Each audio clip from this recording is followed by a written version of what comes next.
नमस्कार। तो मैं हूं advocate Ajay Kumar Pandey supreme court of India से, और इस वक्त आप देख रहे हैं 4C सुप्रीम लॉ पार्टनर्स का यह कानूनी चैनल। आपने देखा कि पिछली केस में, उदयपुर राजविलास केस में, सुप्रीम कोर्ट ने एक फॉर्मूला दिया जिसके तहत ईडी में फंसे हुए वो तमाम इन्वेस्टर्स आशा भरी निगाहों से देख सकते हैं और उनकी फंसे हुए रकम की वापसी का रास्ता खुलता हुआ दिखता है। यह एक हिस्टोरिक फैसला था।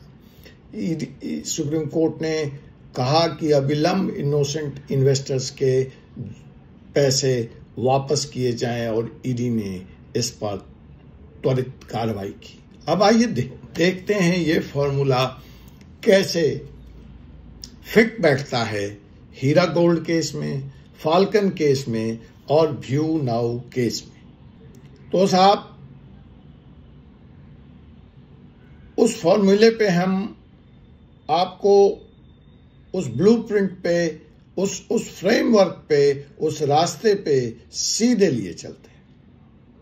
मेरा पहला सवाल आप सभी लोगों से है कि जो चीज उदयपुर केस में हो सकती है, अगर उदयपुर में 213 इनोसेंट लोगों को जस्टिस मिल सकता है, न्याय मिल सकता है, उनका पैसा मिल सकता है, तो बाकी केसेस में इसी फॉर्मूले के तहत पैसा क्यों नहीं मिल सकता? जवाब दीजिए कमेंट में। अब चलिए, बाकी कौन से केस है उसको भी केस बाय केस हम डिस्कस कर लेते हैं।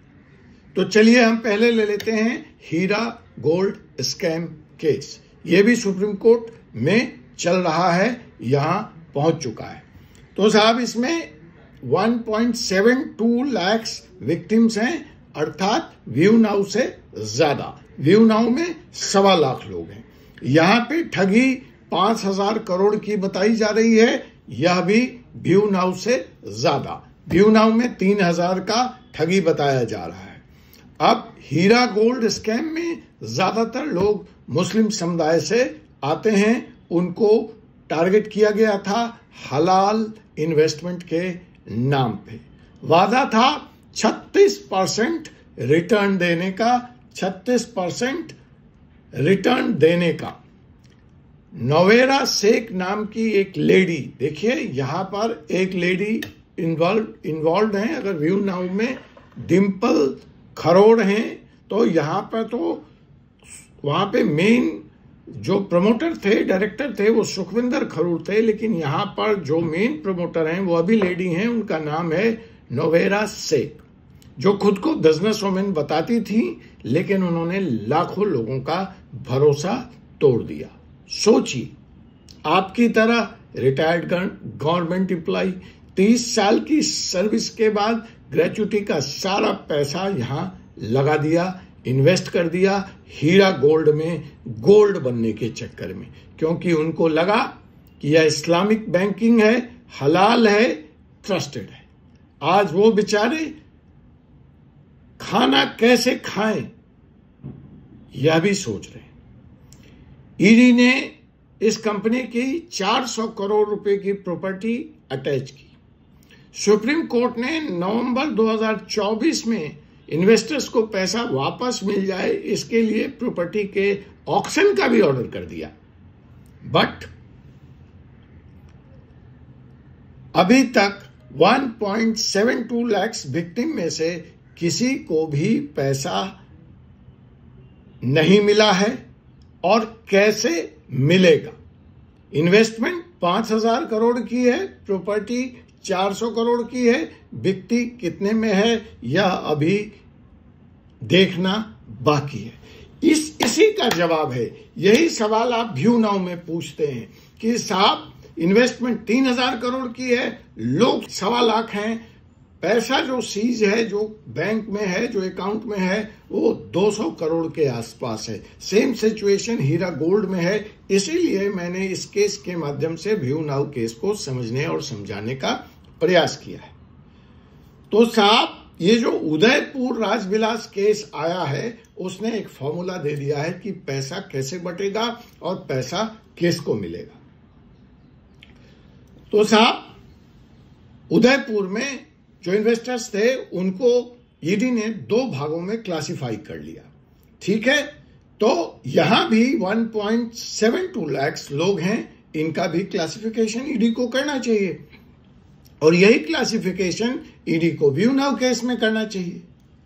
अब आइए हम और विस्तार में जाएंगे, वो क्लासिफिकेशन का आधार क्या होगा, हम इस बारे में क्या मांग कर रहे हैं, हम कोर्ट से क्या उम्मीद रख रहे हैं, तमाम बातों पे हम बात करेंगे। फाइलकॉन स्कीम ये और भी बुरा है। ये एक हैदराबाद बेस्ड कंपनी थी और इनवॉइस डिस्काउंटिंग का काम करती थी।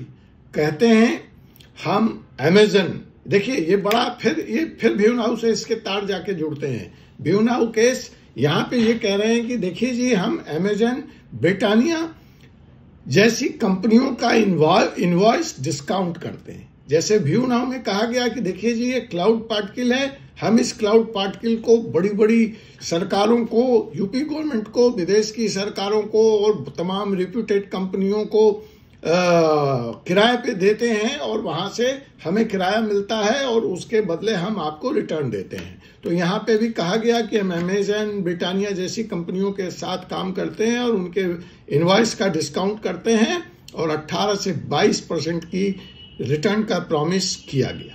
सुनने में, समझने में सब कुछ लेजिटिमेट लगता है और 7,000 इन्वेस्टर्स ने इस्लामिक बैंकिंग के नाम पर, हलाल के नाम पर यहां पैसा लगा दिया। 1700 करोड़ रुपए इन्वेस्ट कर दिए और कंपनी ने क्या किया? कंपनी ने 850 करोड़ रुपए तो इन्वेस्टर्स को वापस किया, लेकिन बाकी 850 करोड़ लेकर गायब। मेन एक्यूज्ड इसमें अमरदीप कुमार बने, जो 14 करोड़ के प्राइवेट जेट में बैठकर दुबई भाग गए। ईडी ने उस प्लेन को, उस 14 करोड़ के प्लेन को मार्च 2025 में सीज कर लिया। आपको यह खबर दिखाई थी, आपको यह एपिसोड दिखाया था। वो अरेस्ट हुई, प्रॉपर्टी भी अटैच हुई, जैसा व्यू नाउ में हुआ। अरेस्ट हुआ है, प्रॉपर्टी भी अटैच है, लेकिन इन्वेस्टर को एक भी पैसा, जैसा अभी व्यू नाउ में है, नहीं मिला है। अब एक विक्टिम मीडिया को क्या कहता है इस बारे में, सुनना बड़ा दिलचस्प है। वो कहता है कि भैया the main thing for we investor is restitution, recovery of funds.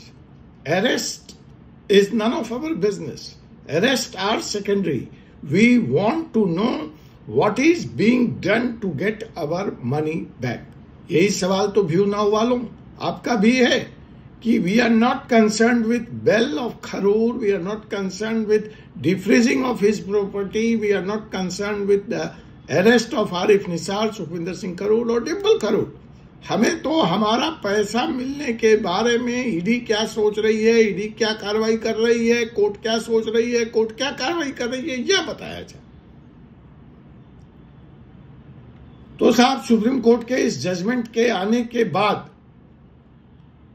Falcon में 5 महीने हो गए, इस इन्वेस्टर को कोई जवाब नहीं मिला है और यही हाल व्यू नाउ का है। आज साल से ऊपर होने को आ गया है, ईडी ने कोई जवाब नहीं दिया है इन्वेस्टर्स को। ठीक है, अब जवाब का रास्ता खुलता हुआ दिख रहा है। उदयपुर केस में 12 साल लगे, लेकिन हीरा गोल्ड में प्रोसेस शुरू हो चुका है, सिर्फ वहां पे क्लासिफिकेशन पेंडिंग है। फाल्कन वालों ने एक्शन नहीं लिया। फाल्कन के इन्वेस्टर्स कहीं किसी कोर्ट में, जहां तक मेरी जानकारी है, क्लास सूट्स लेके नहीं गए हैं, इसलिए वहां पे तो प्रोसेस शुरू ही नहीं हुआ। और वही कहानी व्यू नाउ की, यहां भी लोग कोर्ट में नहीं गए, ईडी के पास नहीं गए हैं, तो यहां भी कोई प्रोसेस नहीं शुरू हुआ है। अब मेरा सवाल है, same country, same law, PMLA and same agency, ED, then how different outcomes, how different relief? फिर फर्क क्यों है, आप ही बताइए। देखिए, जहां तक मेरा अनुभव है, मेरा जुड़ाव है PMLA के साथ, PMLA केसेस के साथ, तो उसके आधार पे मैं एक फ्रेमवर्क दे सकता हूं, एक फ्रेमवर्क की बात कर सकता हूं जो कि हर फ्रॉड केस में, जो कि हर इस तरह के केस में लागू होना चाहिए। क्योंकि इन्वेस्टर्स तो बेचारा निर्दोष है, वो तो पहले ही लूट लिया गया, अब उसके ऊपर आरी क्यों चलाई जा रही है, अब उसका गला क्यों रेता जा रहा है। तो ये जो सिस्टम है, ये जो बार बार सवाल उठता है कि साहब 3000 करोड़ का स्कैम है, 1.25 लाख लोग हैं, किसको हम दें किसको हम नहीं दें, और इतना पैसा ही बैंक में है। तो देखिए, इसको आप 5 भागों में क्लासिफाई कर दीजिए, 5 भागों में बांट दीजिए। पहले भाग में आप रख लीजिए बिल्कुल प्योर जेन्युइन इन्वेस्टर्स को। कौन है ये लोग genuine pure investors? Normal middle class families,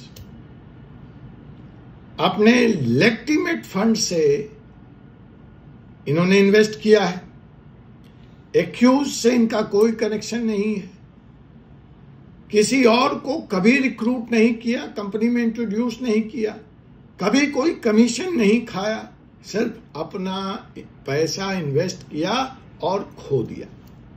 ऐसे लोगों को तो बिल्कुल प्राथमिकता, प्रायोरिटी लिस्ट में होना चाहिए और इनका पैसा फुल रिफंड होना चाहिए और प्रायोरिटी पे होना चाहिए। जैसा कि उदयपुर केस की 213 फैमिलीज को टायर 1 क्लासिफिकेशन में रखकर किया गया। अब चूंकि वो वहां होम बायर्स हैं, यहां पे इन्वेस्टर्स हैं, तो क्लासिफिकेशन को थोड़ा एक्सपेंड कर देते हैं, थोड़ा और आगे बढ़ाते हैं। तो साहब आप टायर 2 में रख लीजिए स्मॉल एजेंट्स और डिस्ट्रीब्यूटर्स को। छोटे मोटे बेचारे 1-2 क्लाइंट्स ले आए, थोड़ा कमीशन खा लिया, बट ये भी बेसिकली तो निर्दोष है। ये कौन लोग हैं? स्मॉल एजेंट्स, डिस्ट्रीब्यूटर्स, छोटे मोटे, कहा तो 1-2 लोगों को ले आए, थोड़ा कमीशन खा लिया, 50,000 से लेके 1 लाख का, हाँ, खुद भी इन्वेस्ट कर दिया 5 से 10 लाख रुपए। स्कीम के बारे में ज्यादा नहीं जानते थे, कंपनी के बारे में ज्यादा नहीं जानते थे, तो इनका भी केस बाय केस स्टडी किया जाए और उसके आधार पर इनका भी कमीशन काट लीजिए, जो इन्होंने कमीशन लिया है वो काट लीजिए इनके इन्वेस्टमेंट में से और प्रिंसिपल अमाउंट वापस कर दीजिए। लेकिन हाँ, अगर कमीशन कमा के ही उसको फिर री इन्वेस्ट कर दिया है तो उनको फिर कोई हक नहीं बनता वापसी का, उनका पैसा आप फ्रीज कर लीजिए। अब तीसरी श्रेणी सीनियर एजेंट्स की है, मास्टर्स डिस्ट्रीब्यूटर्स की है। जी साहब, कौन है ये लोग? तो साहब ये वो लोग हैं जिन्होंने चेन से चेन बनाई, वो लॉन्ड्रिंग वाली। बेस तो ठीक है, सुखविंदर का तो स्कीम था, उसको चलाया किसने, उसको आगे बढ़ाया किसने? तो उसके जो मूल हैं, जो रीढ़ की हड्डी हैं, जो पिलर हैं, वो ये मास्टर एजेंट्स हैं, ये सीनियर एजेंट्स हैं जिन्होंने बल्क में लोगों को रिक्रूट किया, लाखों में कमीशन कमाया। इन्हें पूरी तरह से पता था कि खेल क्या है और ये देखने में अलग लगते थे, लेकिन थे तो ये कंपनी के ही आदमी, मुखौटा पहन रखा था। इसके बारे में तो आउटराइट क्लियर है साहब, इनको कोई पैसा नहीं मिलेगा। तो व्यू नाउ वालों, जब आप पूछते हो कि 3000 करोड़ का इन्वेस्टमेंट है, पैसा 200 करोड़ रुपए है, तो किसको क्या मिलेगा, किसको क्या नहीं मिलेगा? तो साहब ये जो लोग हैं, मास्टर एजेंट, मास्टर डिस्ट्रीब्यूटर, ये सब के सब क्राइम में पार्टनर हैं, ये विक्टिम नहीं है। इसलिए आप डिफरेंस करना सीखिए, आप इनके कमेंट को समझिए, आप इनके कृत्य को समझिए, तब के अब के कि ये किस तरह से आपके मार्ग में रोड़ा अटका रहे हैं और अटकाएंगे और आपको कंफ्यूज रखेंगे, क्योंकि they are paid for it. आज भी इनको पैसा मिल रहा है इस काम को करने के लिए, आज भी इनको पैसा मिल रहा है साहब। आप गफलत में मत रहिए, चाहे अकाउंट फ्रीज हो चाहे कुछ हो, आपको रेंट नहीं मिल रहा, लेकिन इन मास्टर एजेंटों को आज भी आपको भरमाने के लिए कि आप कोर्ट न जाएं, आप अपना हक न मांगें, आपको बरगलाने के लिए पैसा मिल रहा है। जिस तरह से कंपनी के सोशल मीडिया एजेंट्स को पैसा मिल रहा है झूठ में खबर फैलाने के लिए, अफवाह फैलाने के लिए, और सोशल मीडिया पे सब कुछ अच्छा अच्छा हो रहा है, पॉजिटिव पॉजिटिव होने वाला है, पॉजिटिव पॉजिटिव सोचो, ऐसी फिल्में बनाने के लिए और डालने के लिए। अब आता है चौथा टायर। इस चौथे टायर में है डायरेक्टर्स, प्रमोटर्स और ऑनर्स। तो साहब हीरा गोल्ड में नोएरा शेख हैं, फाल्कन में अमरदीप कौर हैं, उदयपुर केस में भारत बॉम्ब थे, और व्यू नाउ केस में सुखविंदर खरूर हैं, डिम्पल खरूर हैं। तो साहब इनका डिसीजन तो फुल और फाइनल है। इनका डिसीजन है जेल प्लस इनकी सारी की सारी प्रॉपर्टी, सारे के सारे बैंक फुली कॉन्फिस्केटेड, पूरी तरह से सीज, और ये पैसा जाए सरकार के पास। इनको तो एक भी पैसा नहीं मिलना चाहिए। फिर टायर 5 में आप रख लीजिए एम्प्लॉइज, फैमिली मेंबर्स, प्रोफेशनल्स, जिन्होंने इनको सर्विस दी है, वकील, चार्टर्ड अकाउंटेंट, कंपनी सेक्रेटरीज, घर परिवार के लोग, कंपनी में नौकरी करने वाले क्लर्क, अकाउंटेंट, मैनेजर्स, पीए, असिस्टेंट, चौकीदार। तो साहब ये कॉम्प्लिकेटेड है। अब इसमें भी 3 क्लासिफिकेशन करना पड़ेगा, junior staff, peon, driver, receptionist. तो साहब अगर इन्होंने भी जेन्युइनली इन्वेस्ट किया है तो मेरी समझ से तो इनको इनका पैसा दिया जाना चाहिए। हाँ, सीनियर मैनेजमेंट जिनको पता था कि ये सब खेल क्या है, CFO, COO, लीगल हेड, तो दे न्यू कि it's a fraud, so they should not be eligible. इनको इनका पैसा नहीं देना चाहिए। अब बच गए इनके फैमिली मेंबर्स। तो अगर फैमिली मेंबर्स का जांच कर लीजिए, अगर इन्वेस्टमेंट जेन्युइन है तो दीजिए। अगर उन्होंने लॉन्ड्रेड मनी का बेनिफिट उठाया है और उसको री इन्वेस्ट किया है तो इनको भी नॉन एलिजिबल कर दीजिए। तो कुल मिलाकर के पैसा लौटाने के लिए अभी डिटेल्ड इन्वेस्टिगेशन चाहिए, और डिटेल इन्वेस्टिगेशन के बाद टायर 1 को फुल मनी दीजिए, टायर 2 को पार्शियल दीजिए, केस बाय केस दीजिए, टायर 3 को 0 दीजिए, टायर 4 वालों को तो जेल भेजिए और पूरी तरह से कॉन्फिस्केट कर लीजिए, टायर 5 वालों को इन्वेस्टिगेशन की कैटेगरी में रखिए। इतना सिंपल कर दिया है उदयपुर सुप्रीम कोर्ट जजमेंट। और अगर यह उदयपुर में हो सकता है तो यह फाल्कन में क्यों नहीं हो सकता, यह हीरा गोल्ड में क्यों नहीं हो सकता, यह व्यू नाउ में क्यों नहीं हो सकता। लेकिन साहब एक डिसीजन से सिस्टम थोड़ी बदलता है। तो हम बात करेंगे अगले एपिसोड में कि पीएमएलए से देश को बचाना है, देशवासियों को बचाना है, बिजनेस को जिंदा रखना है, तो ऐसे कौन से लेजिस्लेटिव रिफॉर्म्स की अब जरूरत आन पड़ी है, जिसके बारे में प्रधानमंत्री मोदी जी को, देश के गृह मंत्री अमित शाह को, देश की वित्त मंत्री निर्मला सीतारमण को सोचना पड़ेगा। कोर्ट ने अपना काम कर दिया है। हम भी इस बारे में पत्र लिखेंगे तीनों लोगों को और उनको आगाह करेंगे। इस बारे में आपसे पुनः बात होगी अगले एपिसोड में। तब तक के लिए मुझे doctor Ajay Kumar Pandey, advocate supreme court of India को अनुमति दीजिए। जय हिंद, जय भारत, जय संविधान।